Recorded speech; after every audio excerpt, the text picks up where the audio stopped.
Experience the devastating physical and emotional consequences of Ellie's vengeance as you embark on a relentless pursuit of those who've wronged you. That's it. You would think that for a game of this size, they would have put a bigger description on the back, but I guess they figured everybody knows what The Last of Us is. I didn't even know that was the description. I didn't know what the description even was.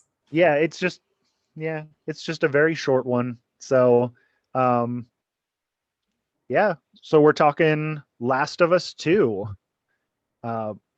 We're going to be doing this podcast a little bit differently. There's going to be a video for it. I'm going to link to that in the show notes if you want to take a look at, sort of what we do while we're doing this podcast.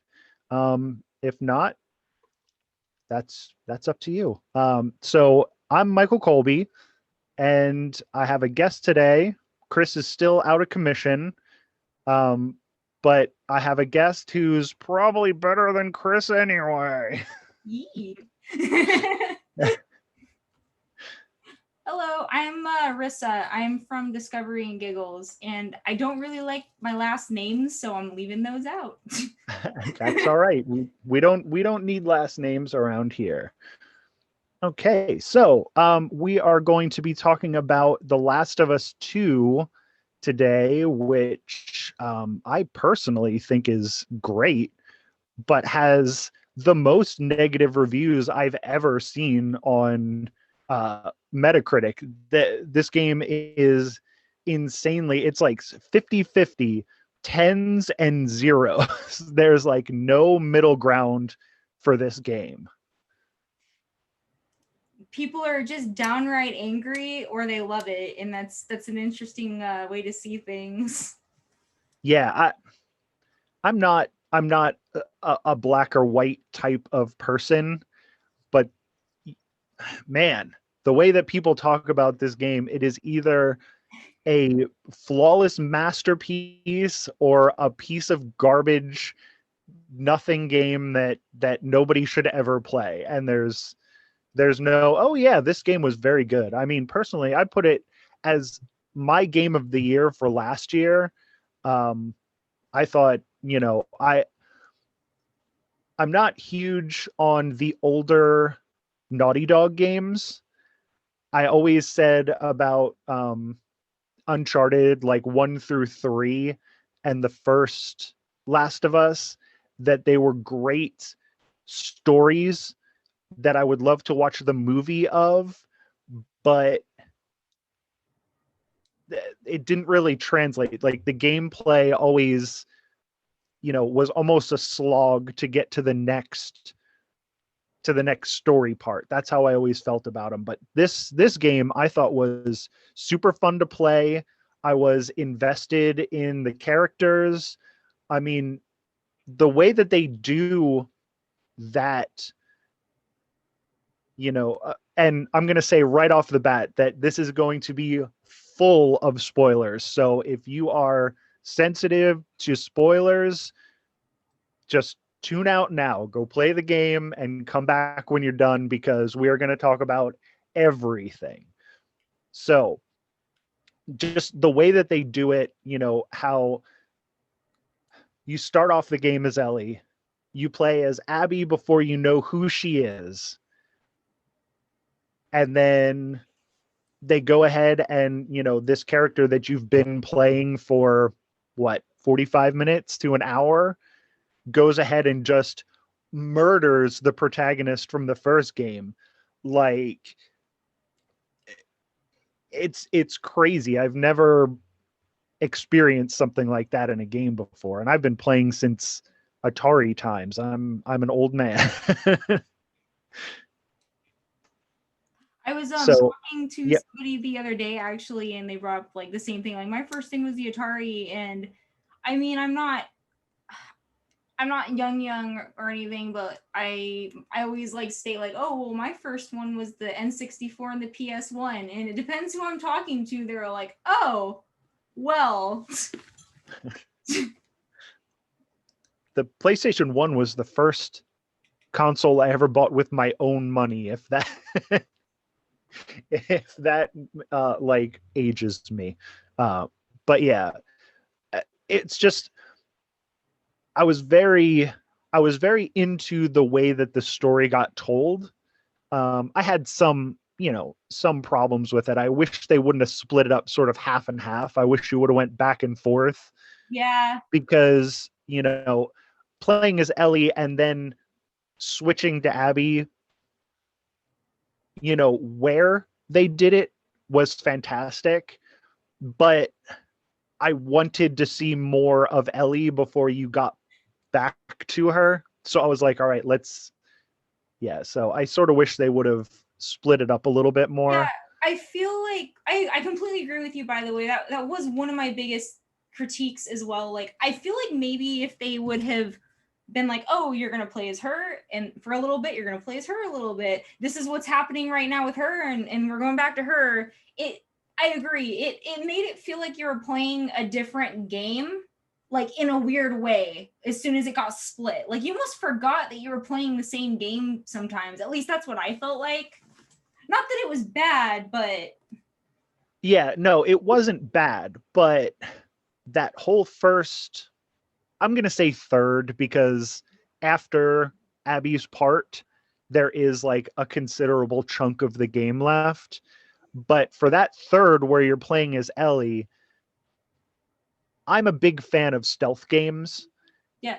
And I thought that stealth was spectacular. Like, I was having so much fun, scoping out the area, trying to stay hidden while I was checking, and then like going around, figuring out who I had to kill in what order, so that, I could remain undetected.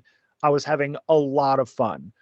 And then you switch to Abby, and it's like, uh, you have big loud guns off the bat. You don't have your shiv that you can use infinitely, so you can't just do stealth kills all the time over and over again. So you kind of have to go in loud, and it's like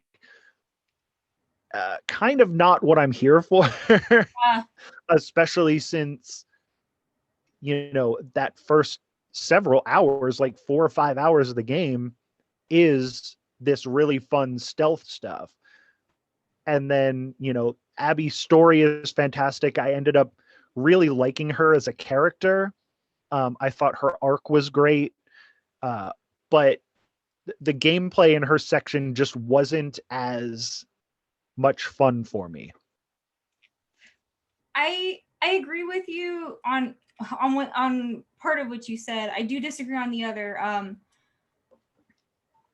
Her section of the game, I agree, it wasn't as fun. It felt too different, kind of like what I said before, and that might be why it didn't feel fun to me. But I I didn't like Abby. Like, I did for a moment. Like, there was a spirit, like a little moment I did, but then it just, with some of the crap that she was pulling and the way that she acted, like by the end of the game, when there was the part where Ellie and Abby were fighting, I was Abby, and there I remember I was playing, I literally stood there for a second. I was like, can I kill myself? Can I let Ellie kill me? I don't want Ellie to die. I want her to die. And I sat there and like Ellie killed me, and I realized like, nope, I have to go through with this. I didn't really care if Abby lived or died, to be honest. Like, I liked the two, the boy and the girl that she was helping, and I thought that was really sweet. But as far as like her herself, I was kind of angry that I had to play as her, but that also was like intriguing to me. When I was playing it, I was like, are they making people that don't like her do this on purpose? I get it. It's kind of funny. Yeah, I don't know if they were trying to be funny. I mean, when you're going through that game, there's like nothing subtle. Like, everything, they just hit you over the head with it. And I think it's effective. Like, I think it's effective to show the side of your antagonist, like why they're doing what they're doing. Make your antagonist maybe not likable for everyone, but like at least you understand her, why she's doing everything. Yeah. Joel killed her father, so she's on a mission to stop him, and then Ellie just like sort of does the same thing, but just isn't quite as good at it as Abby is. But yeah, the way that this story goes, I think it was really well executed. The layout, like I said, was really the only problem I had, because I would have liked to jump between the stealth the and the like more loud run and gun shooting. Um, but that kind of stuff aside, it's beautiful. Like the game is, I don't want to say the best looking game I've ever seen, because it's not always visually pleasant to look at.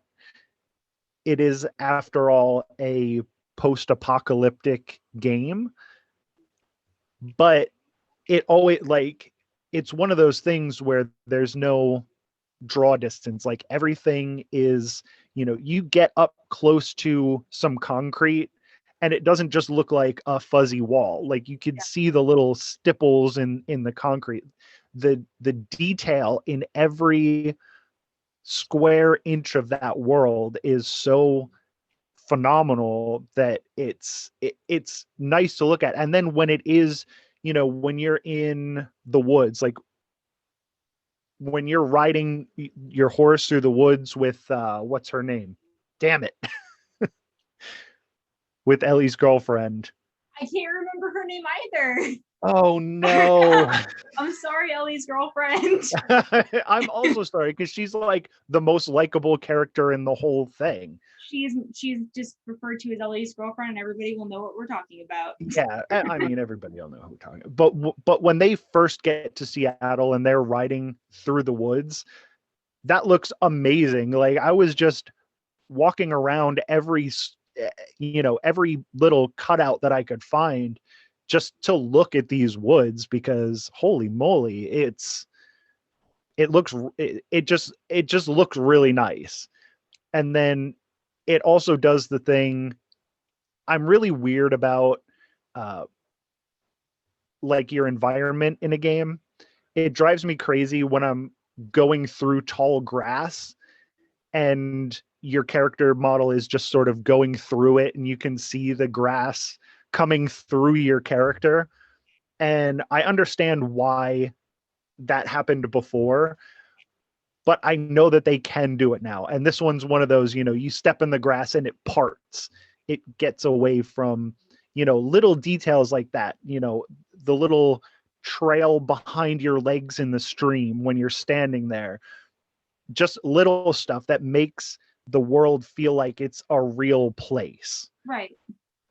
There's something that I noticed in the game that I don't know if this is something to be stoked on, but the lighting in the game I really enjoyed, oddly enough. Like even when you're in dark places, when a little bit of light would come through the window, like it almost meant something in the game. Like you need that little bit of light, like to be able to see, you're in a dark place trying to fight clickers, or at the end when the village, I guess the village is on fire, like that one, like it felt like there were real flames next to you, like the way that the lighting was lit up, and I really enjoyed that.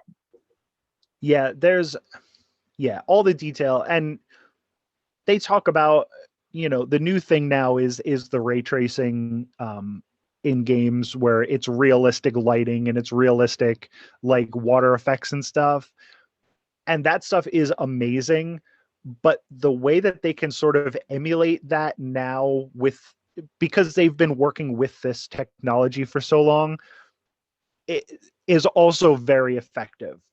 Once the ray tracing is a little bit older of a technology and studios have had a chance to use that stuff, that's going to be amazing. But for now, it almost looks better when they program it in, rather than using the ray tracing to like just make it look like it's real. Like when they when they program that stuff in, they can make it look so incredible. So before I even played, there was a mechanic that I guess everybody was stoked on, and I'm still not 100% sure why. I don't get me wrong, I kind of watched when it was happening. I was like, that's cool, but I guess like it's the most realistic throwing a rope that's ever happened. Like I don't know if you Oh yeah, like the comment. rope. Yeah.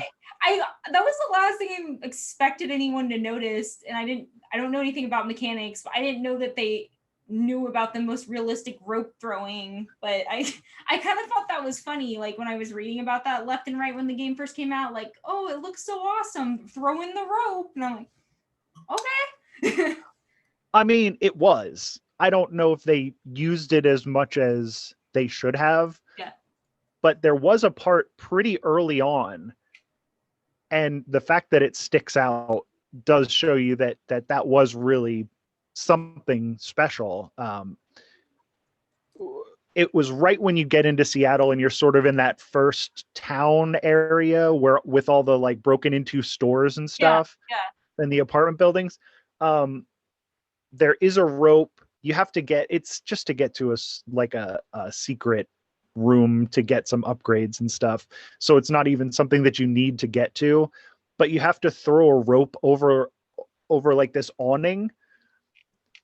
And I saw the window, so I knew I could go down there. And the first time I threw it to the wrong side of a like a beam. Yeah. So the rope slid over and I couldn't get over there. And you actually did have to throw it so that it went over the beam so that it stayed on that side. And it's like, that's one of those little details that you don't really think about, but really makes the world, if you're not thinking about it, but you're like, if you can intuitively just say, this is what I should be doing, because that's how you would do it in the real world. Right. Like that's an amazing sort of technical accomplishment. Oh, absolutely. There was another part I did also enjoy. I'm super afraid of heights, and there was a part at the end where, as much as I said I don't like Abby, I kind of I could feel what Abby was feeling when her and Lev. Thank you, Lev. Like, for another character's name, her and Lev were up high, like they were crossing from one building to another. It was the secret way to go around. Mm-hmm. And they were crossing, and she's scared out of her mind. And when she's walking over this thing, like I can feel the way that her body was feeling, which is amazing. They did a very good job of conveying her emotions. Mm-hmm. The way that I heard the wind and the sounds and the way that she was feeling, the way she was walking on it, like I literally felt like I was with her there, because I'm extremely afraid of heights. And I was playing it, and I was almost got tense with her. I was like, Yeah, I'm okay with heights, so I didn't feel that. Like, I know a lot of people did feel that, but I mean, they even used like subtle camera, like the camera was sort of going back, and it was like waving back and forth, and it really did a good job of expressing what she was going through, even for someone who's not afraid of heights. That was a very tense section. So yeah, that was an incredible job. And yeah, like I said, I don't know that it was necessarily super important for you to like Abby as a character as much as it was to show you that she's also a person.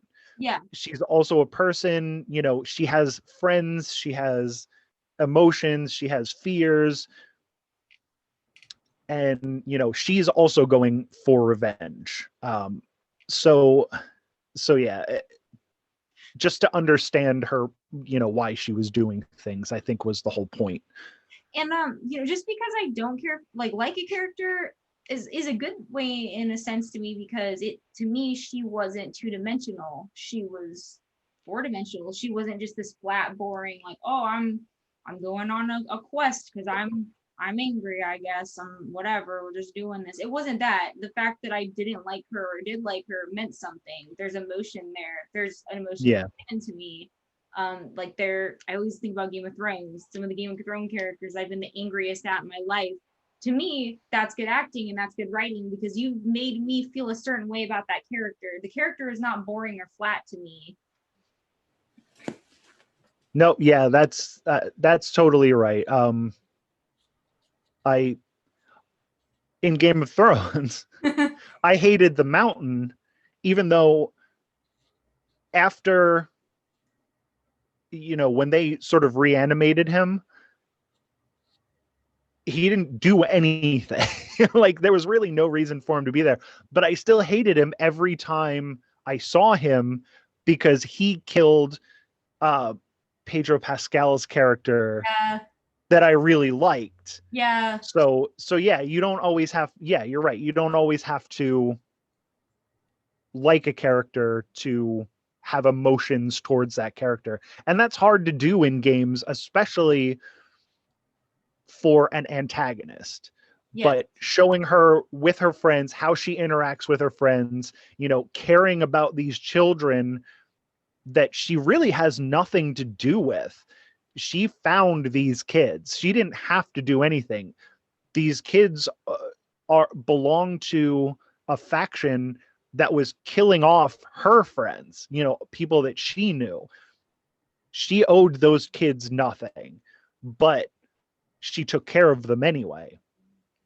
And that was another part of the game that I also enjoyed because like from the first one, really in the first one, it was just a lot of hiding. I want to call them zombies, and I feel like that's not correct. The infected. It was mostly just you running from the infected here and there. There weren't a lot of like, you didn't see people that were still kind of surviving. There were little tidbits, like the people that you got close to, but it wasn't like these big, like, oh, here's these societies that are still kind of around. Versus in this game, you got to see like, oh, there are societies that are thriving, and oh, they're fighting each other. Like there was a new level that was put, like dimension that was put into this game. It wasn't just like, well, we're running from the undead. That wasn't it. That wasn't all it was. And I actually did like that about it. Again, that makes it less boring. We're not just running from one enemy. It's multiple. There's a bunch of other things going on now. Yeah. And I think that, like I said, that they didn't do anything subtly. Everything they did, they hit you over the head with it, and you just had to deal with it, which I don't know, maybe in sort of the apocalypse, that's how things have to go. In this world, there's no television, there's no really entertainment. It's all survival. So as I'm doing this stuff, I'm like, Ellie, can you just stop? Will you just stop? Just go back home with your girlfriend. She's pregnant. You can have a life. You don't have to do this. But, we're also not in that situation. Maybe in that situation, you have to, that's sort of something you have to do. It's just, and when I was finished with the first Last of Us, I did think Joel was wrong in what he did. I agree with you. I felt the same. Yeah, he didn't even give Ellie a choice. Like he didn't say stop, let's let her wake up and make her own decision. Or if she's the only one who was able to have the cure, you're sort of damning her to live and grow up in this world, like this shitty world where everyone around her dies pretty horribly. And for what? Like, she's probably gonna die young anyway. Just let them do the cure. Right. No, and he like, and damned her even further into the second game with everything that happens too. mm-hmm. And I was so happy, like I wasn't sure if I was gonna see it. I was so happy that they showed her being upset with him when she finally found out what he did. I was Yeah. waiting for that part. And I like that they didn't do it at the beginning of the game. They made you wait for that because that's something that the audience wanted and something the audience needed. And I Hmm. highly enjoyed that. Yeah. The way that the game is laid out, the pacing and everything is top notch. That is as good as storytelling gets. Because we're really, I mean, to to meet and care about the bad guy in your game, and sort of you're rooting for Ellie, but at the same time you're like, you don't have to be this way. like, Um, this is, you can do better than this, but she couldn't do better than that. She had to get her revenge. yes. There were two descriptions of the game that I think I loved the most. Like even if you like them or don't like them, it was "Stay Woke" the game and "You Killed My Dad" the game. Which yes, but look, I was super excited when I heard the game like even get announced because the first one, I think I played the first one like 5 or 6 times, and I think I'll play it again every few years. I love that game. Like it was one of the first games I ever played on the PlayStation 3. I loved it. Like it made me feel that games had this depth of storytelling and of writing that we're going to see now, and we did. We've seen so many other great stories since that came out, but um anywho, I was excited when this game was announced, super stoked on it. I wasn't, excited like I'm gonna go buy all the extra packs and the was it the game bonus, whatever, but I was excited and I got it and I played it and I enjoyed the playthrough. I enjoyed the game the whole way through. Whether I liked what happened in the game, whether I didn't, I enjoyed it. I finished that game and I was sitting there, and yes, I was angry that Joel died. I actually had to like sit there for a second. I actually had to stop for 5 minutes and I kind of like paced around the house and I was a little upset.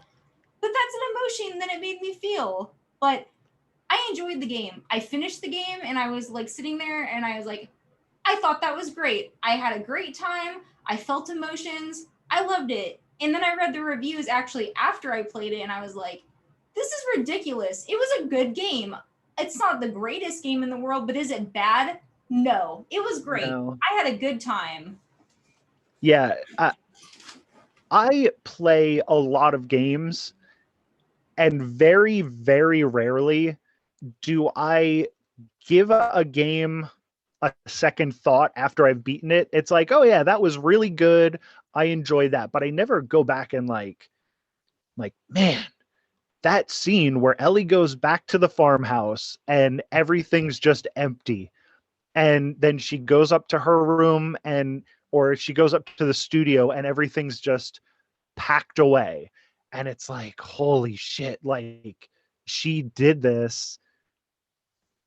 you know I, I don't think about stuff like that. And when you're finished with a game, I'm usually like, all right, let's start the next one. But this one, I had to give it like 2 days before I started anything else, because I was just thinking about what happened in the game. And I don't, I can't tell you a moment by moment of 99% of the time, like, of the games that I play.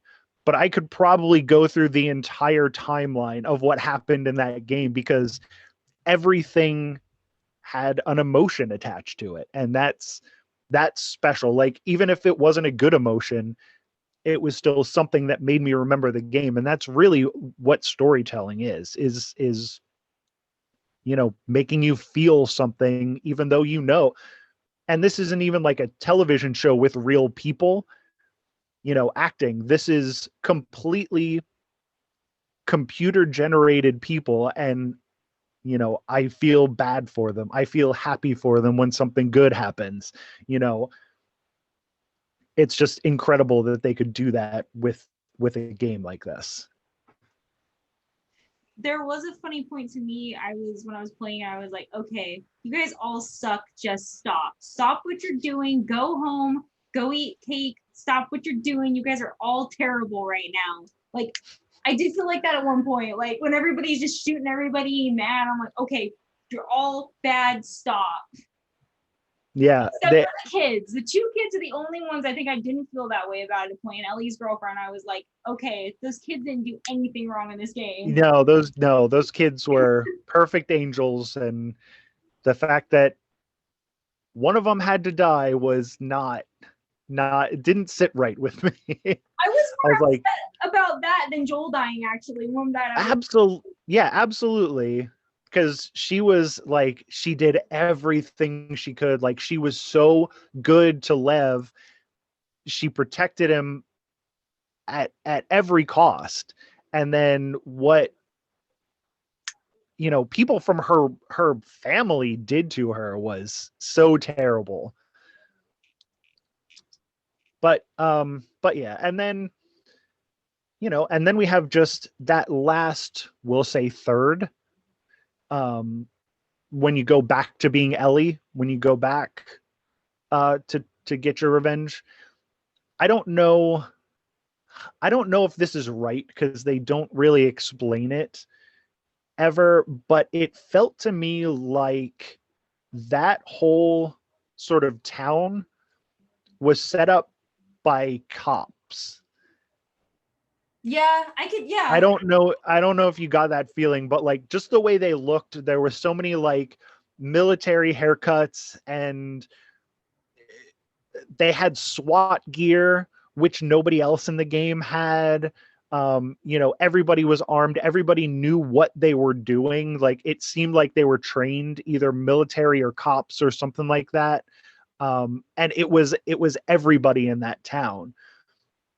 So to get through that was even more rewarding, because it's like, you're no longer fighting mostly just mindless, infected sort of husks of people. These are intelligent, well-trained humans that you have to get through. So I don't know if they were cops or military, or if it was just a faction that had some sort of leadership that trained everybody well, but just the equipment that they had was. But yeah, that part, I think, even though by that point I was sort of ready to be done with the game, Yeah. um I don't think that part wore out its welcome. It wasn't like super long. No, I'm thankful that they didn't make it super long, and I feel like they could have, but they didn't. I was pleasantly surprised. I was a little confused at first. I was like, but it was a good confused. I was like, what am I doing here? And what are we doing? And what's going on? And yeah, the people were very violent, I guess. I do agree they were kind of police-like, but I was more just kind of, I had confusion going through. I was like, what's going on? What do we do? Why? And the infected, like, tied up in the swimming pools, Oh, and yeah. It gave that that feeling like, oh, well, maybe they're trying to portray like, oh, there are worse people in this world. Like, maybe she should have sat her little butt back with her girlfriend and the baby and not left. Yeah, that's exactly what. um so yeah, those are pretty much my thoughts. I'm glad that you wanted to do this game, because uh I really enjoyed it. I have hardly anything bad to say about this game, and I was actually surprised that you were the first one that suggested this, because I mean, I know we're not the only ones that like it. There are more positive reviews on Metacritic. There's like 7,500 tens.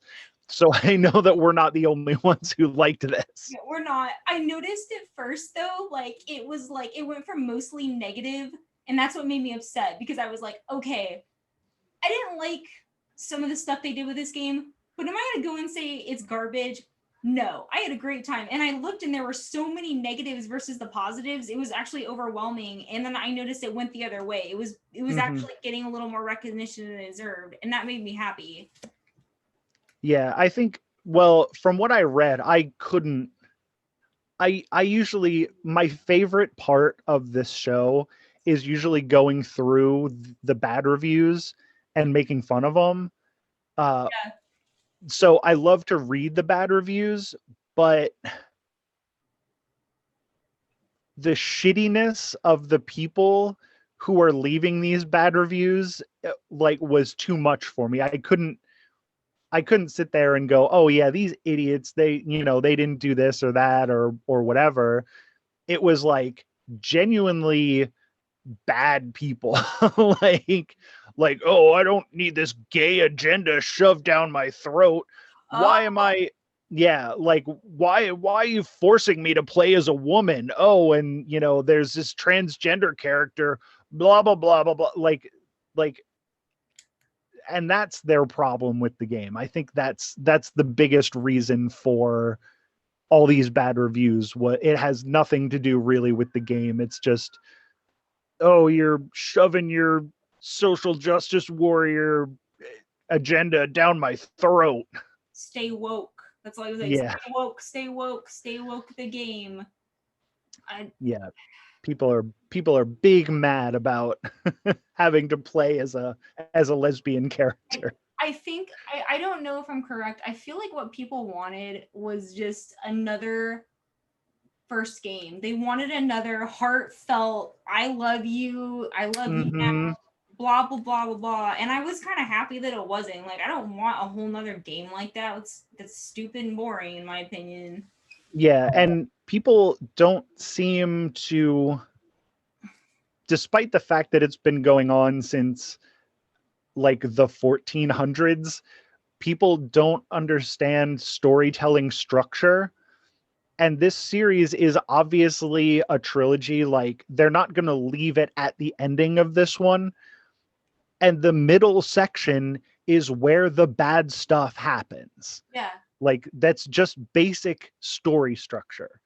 That first game was a great buildup, and then something tragic happened, and then now that's where all the shit falls apart. The next one is your heroes like rise. Like, that's when they learn their lessons. And to me, I think that the first and the second game they connected them so beautifully, like because there are games, the old fashioned like, oh, the first game's ended, everyone's happy, we saved the princess. Second game, oh, the bad guy died but he's somehow back and he's back even though it makes no sense and we got to fight him again. No, it was, Mm-hmm. they connected this so great with, Yeah. oh man, y'all are either mad at Joel or happy, you understand why he did whatever for shooting up the hospital place, whatever, the game's over. And then they connect it beautifully by, oh, he shot the hospital place, shot them doctors, there's a consequence now. And Mm-hmm. it's gonna, the consequence is gonna hurt the viewers of this game, but there's a consequence. And Yep. it spins off consequences. I'm not upset about that.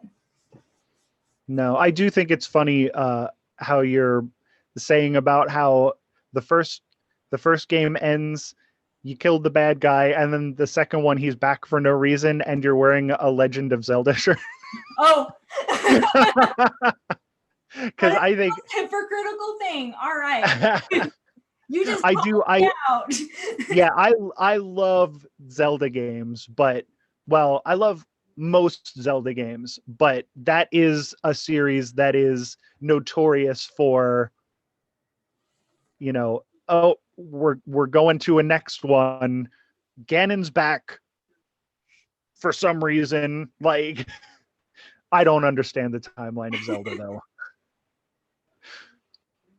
But yeah, so I wasn't talking shit. I was just it was just funny the way you I were know. saying that, and I was like I'm just looking at sitting your here, Zelda I'm ranting while wearing this, and you're like, okay, you were wearing the worst shirt on earth for what you're saying shirt. tonight. Yeah. I'm not saying those games are the most fun.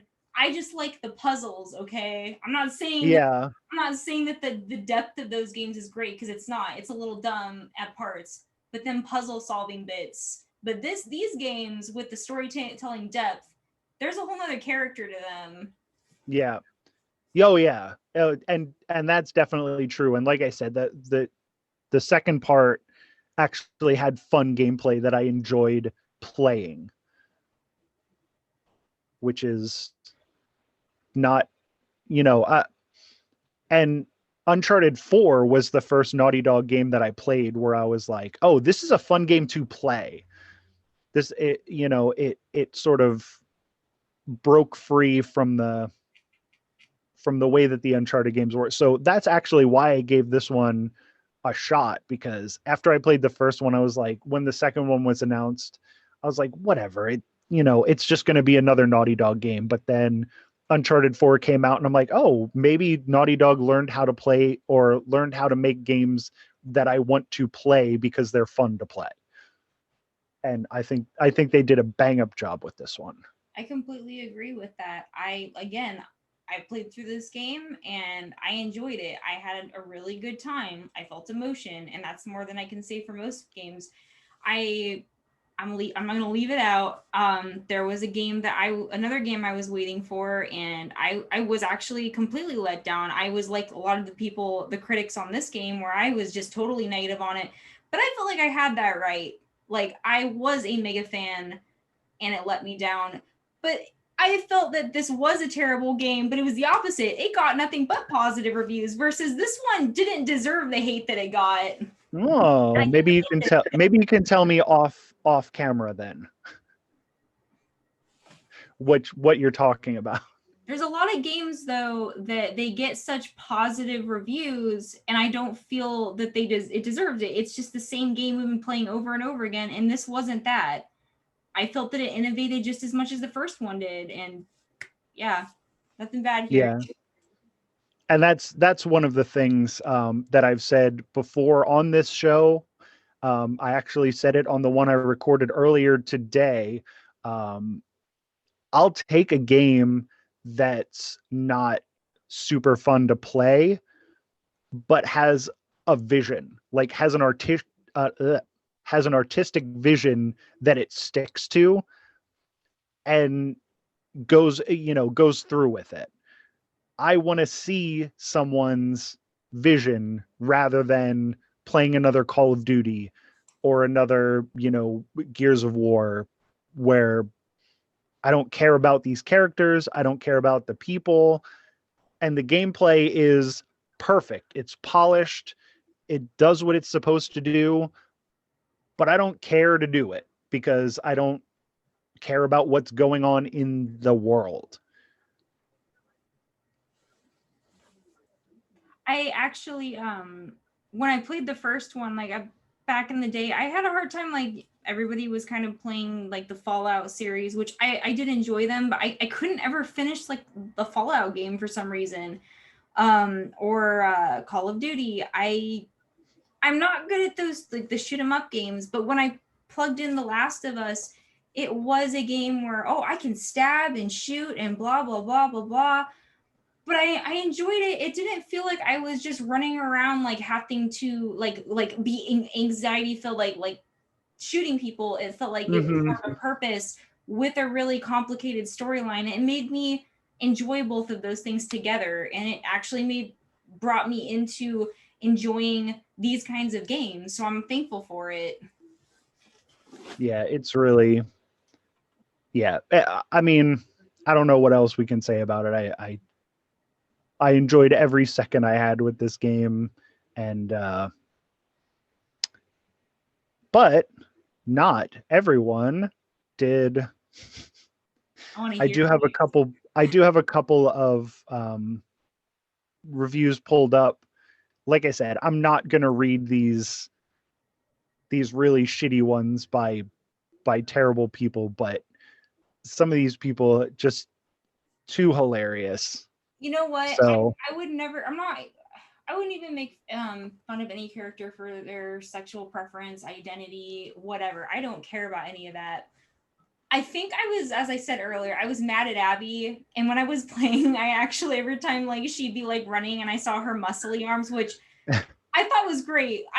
She was a muscly lady, and I kept like she was running around, and there were two things I was like, what workouts were you doing? Because I need to know, because she was built. Like, everybody in that camp that she was in was built. And I was like, this is why Joel died. All these people in this camp were built, but she would get on screen and she'd be running or doing things, and I'd be like, I was just kind of making fun of her because I was mad, not because she's built, because That's awesome. I thought it was cool, like woman power, whatever. But she'd go on the screen, and I go, "Oh, here's woman," as she'd be running. She's almost like, "Woman's here."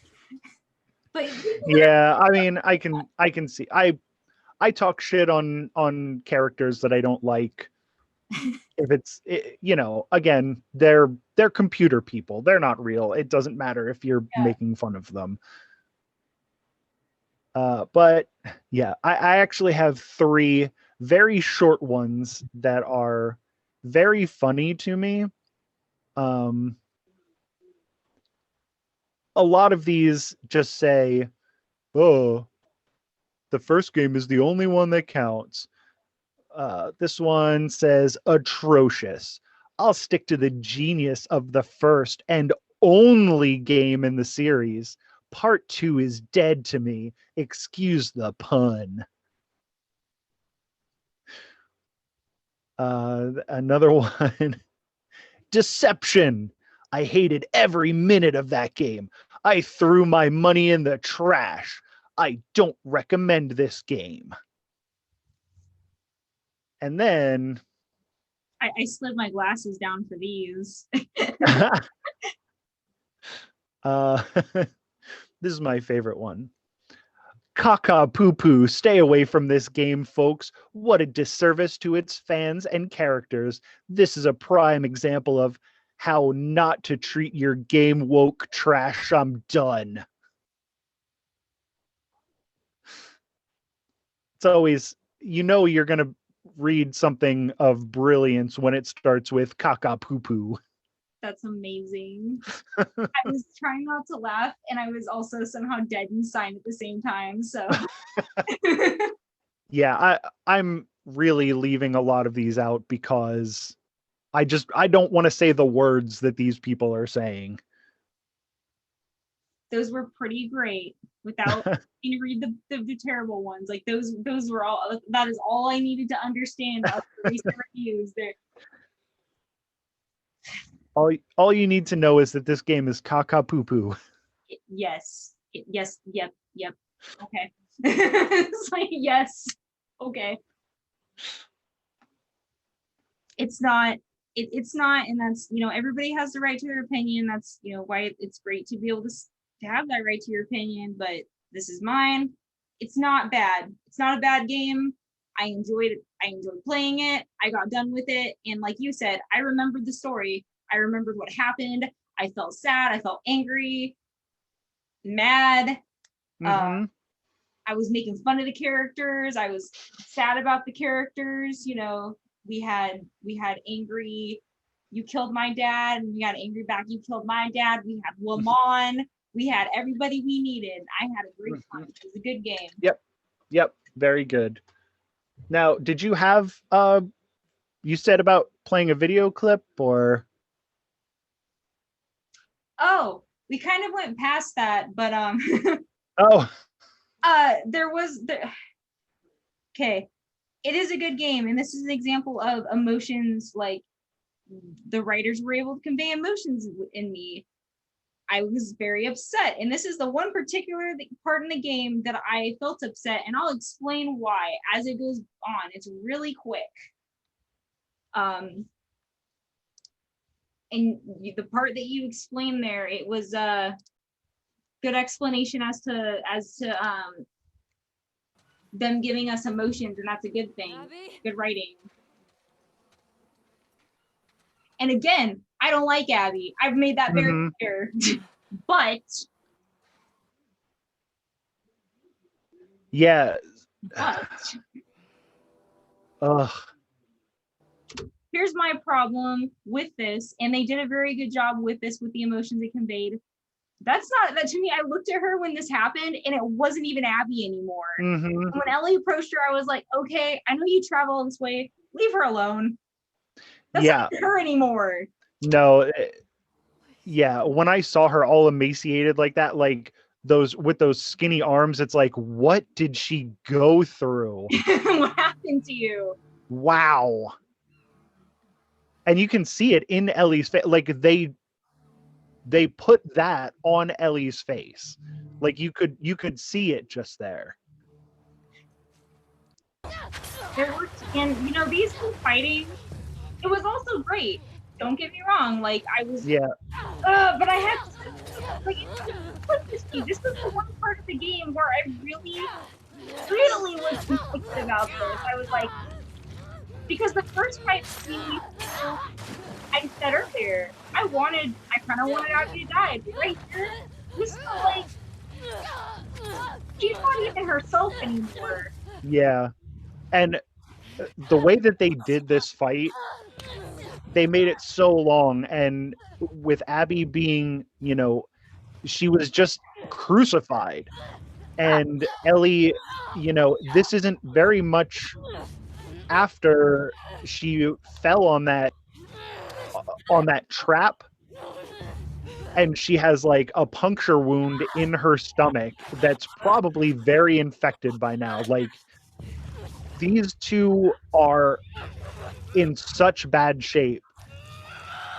I think this fight had to be as long as it was to be as effective as it is. Example is me having to step forward for a minute. But I didn't care for this part, but the part right here where Joel's face pops up. Yeah. Yeah, I hated that. I forgot about that.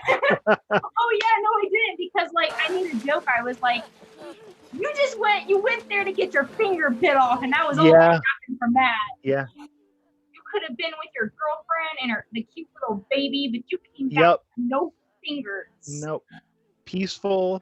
They had, they had food, they had animals, they had each other, they had a baby. So pretty. Like that place and was so pretty. Yeah, and she leaves for this. God, But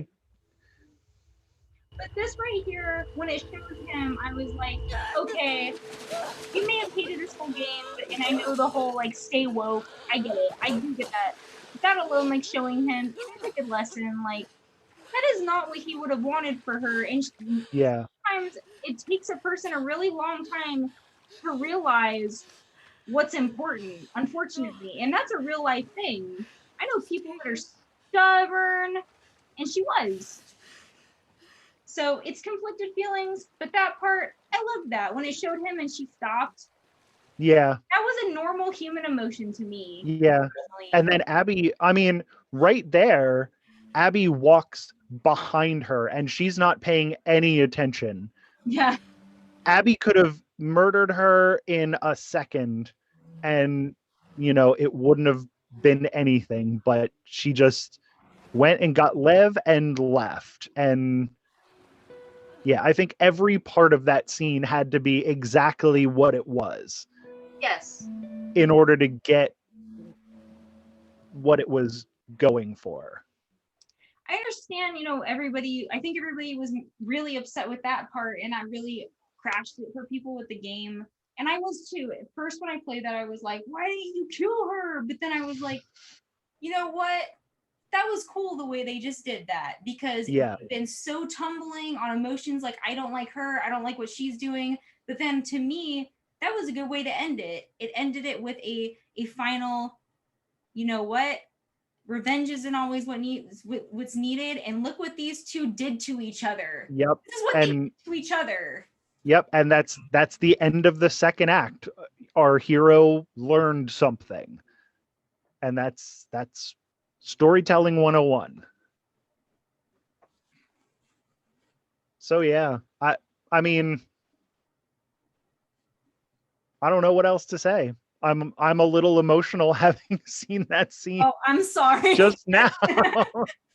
Because I mean, I know what happened before and I know what happens after, and it's like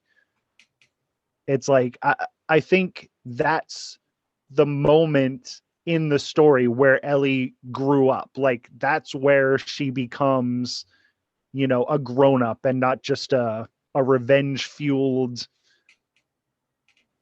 sort of I'm not even going to say sort of monster. She's a monster in that game.